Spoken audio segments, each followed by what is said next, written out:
श्रीमद् भगवत गीता छठा अध्याय। श्री भगवान जी बोले, हे अर्जुन, जिसकी कर्म फल में आसक्ति नहीं और कर्मों को करता है वह सन्यासी और योगी है, और जिसने हवनादि लौकिक कर्म छोड़ दिए हैं वह योगी नहीं है।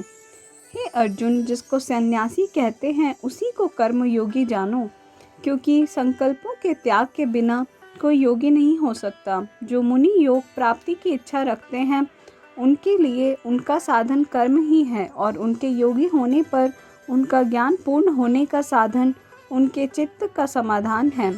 जब मनुष्य विषय और कर्मों की आसक्ति से छूट गया और वासनाओं को उसने त्याग दिया, उसी समय वह योगारूढ़ कहा जाता है। जिसने मन स्वाधीन कर लिया है वह अपना हितकारी है, और जिसने विवेक का त्याग किया है वह स्वयं ही अपना शत्रु है। मन को जीतने वाले शांत स्वभाव मनुष्य की आत्मा शीत उष्ण, सुख दुख, मान और अपमान इनके होने पर भी अत्यंत स्थिर रहती है। जिसने ज्ञान विज्ञान से अंतःकरण को तृप्त कर लिया है, जो निर्विकार हो गया है, और जिसने अपनी इंद्रियों को वश में कर लिया है, जो मिट्टी पत्थर और सोने को एक सा समझता है, वही योगी कहलाता है। सूर्योदय, मित्र शत्रु, उदासीन द्वेषी, मध्यस्थ द्वेष करने योग्य, बंधु वर्ग, साधु और पापी, इन सब में जो समान दृष्टि रखता है वही श्रेष्ठ है। योगी पुरुष को मन और आत्मा को अपने वश में करके वासनाओं और समस्त प्रपंचों को त्याग कर एकांत स्थान में पहले कुश, उसके ऊपर मृगादिकों का चर्म और उसके ऊपर वस्त्र बिछावे। स्थान न तो बहुत ऊंचा न बहुत नीचा हो, उसी पर मन को एकाग्र करके चित्त और इंद्रियों को रोककर बैठना चाहिए।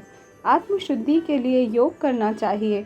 शरीर, मस्तक और गर्दन को सम करके अचल होकर स्थिर होवे, और अपनी नाक के अग्रभाग को देखता हुआ सब दिशाओं से अपनी दृष्टि हटाए रहे।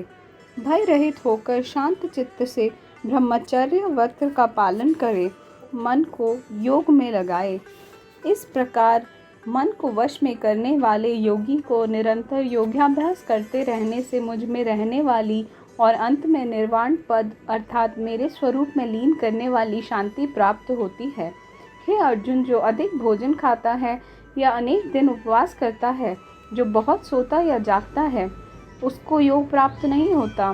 जो उपयुक्त आहार और विहार करता है और कर्मों को योग रीति से पालन करता है, और जो यथा समय सोता और जागता है, योग ऐसे पुरुष का दुख मिटा देता है।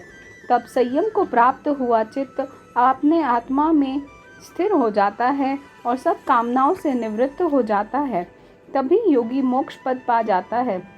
जिस प्रकार वायु रहित स्थान को पर रखा हुआ दीपक चलायमान नहीं होता, उसी प्रकार योगी अपने चित्त को निश्चल रखकर उसका संयम करता है और अंतःकरण की समाधि लगाता है।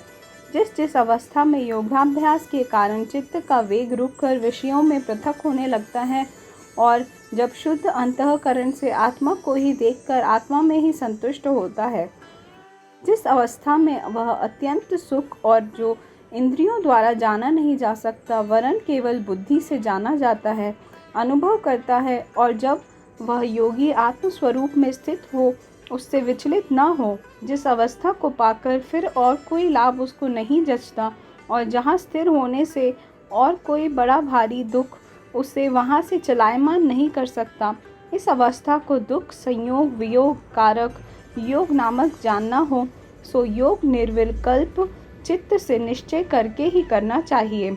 संकल्प से उत्पन्न होने वाली समस्त कामनाओं को त्याग कर और मन में सकल इंद्रियों को चारों ओर से रोककर धैर्य के साथ बुद्धि को अपने अधीन कर धीरे धीरे विषयों में दूर हटे, और भली भांति मन को आत्मा में स्थिर करके किसी पदार्थ की चिंता न करे, और चंचल और अस्थिर मन जिधर जिधर जाए उधर उधर से उसको हटाकर आत्मा के वश में करना चाहिए। इस प्रकार शांत चित्त और रजोगुण से रहित निष्पाप और ब्रह्म स्वरूप योगी को उत्तम सुख प्राप्त होता है। इस रीत निरंतर योगाभ्यास करने वाले योगी समस्त पापों से छूटकर सहज ही उस परम सुख को पा लेते हैं जो ब्रह्म योग के संयोग से प्राप्त होता है। जिसका मन योग में स्थिर हो गया उसकी दृष्टि भी सर्वत्र समान हो जाती है। वह सब प्राणियों में अपने को और अपने मन में सब प्राणियों को देखता है। जो सब में मुझको और मुझ में सबको देखता है, उससे मैं अलग नहीं हूँ और मुझसे वो अलग नहीं है। जो अभेद भाव से रहता है और सब प्राणियों में स्थिर हो मेरा मनन करता है, वह योगी चाहे जिस अवस्था में रहे मुझसे मिलता है।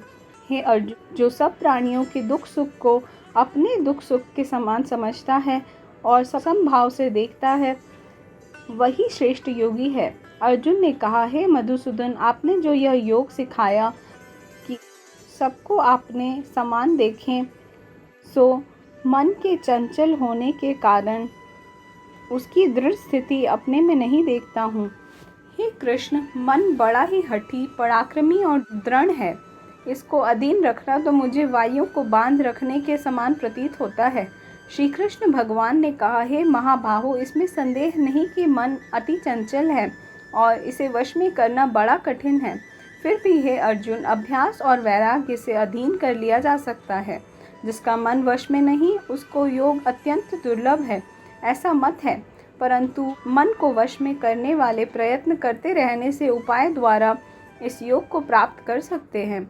अर्जुन ने कहा, श्री कृष्ण, जिसमें श्रद्धा तो है, पर जो योग प्राप्त करने में सफल नहीं हुआ है और जिसका चित्त योग से विचलित हो गया है और योग सिद्धि नहीं पाने से किस गति को जा पहुंचता है।